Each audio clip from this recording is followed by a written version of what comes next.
তো admin deal তো admin deal করলে মূলত তোমাদের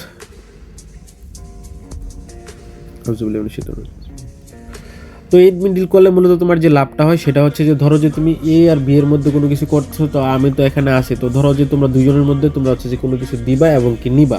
তো নেওয়ার জন্য হচ্ছে যে নিবে আর কি, সে হচ্ছে যে আমার কাছে টাকা পাঠাবে। বিষয়টা বুঝতে পারছো?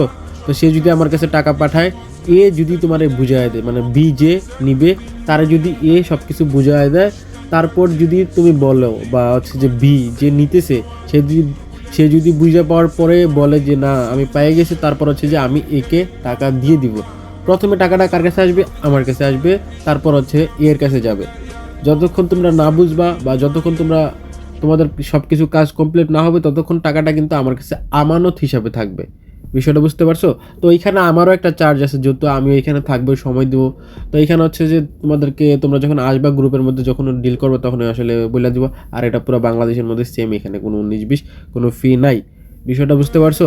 তো এখন যদি ধরো বাইসেস তুমি এ আর বি এর মধ্যে কোনো কিছু করতেছো, আর কোনো কিছু নিয়ে একটা ঝামেলা হয়ে গেছে, ঠিক আছে, তারপর যদি আমারে বলো যে ভাই আমাদের এটারে সিকিউরিটি করে দেন হ্যান তেন, তখন কিন্তু ওইটার মধ্যে আমি থাকবো না। বা তোমরা এ আর বি এর মধ্যে নেওয়ার পর তোমরা নিজেরা কিন্তু সব কিছু বুঝে নিতে হবে, তোমাদের কিন্তু একটু জ্ঞান থাকা লাগবে, ঠিক আছে না?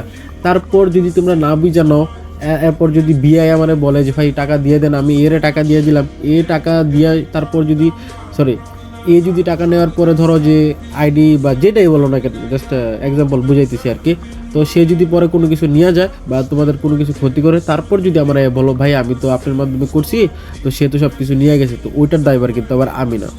বিষয়টা বুঝতে পারছো? কারণ তুমি নিজে বুঝে নিতে হবে, আর যদি নিজে না বুঝে কোনো কিছু করতে পারো, তখন আমাদেরকে যে ভাই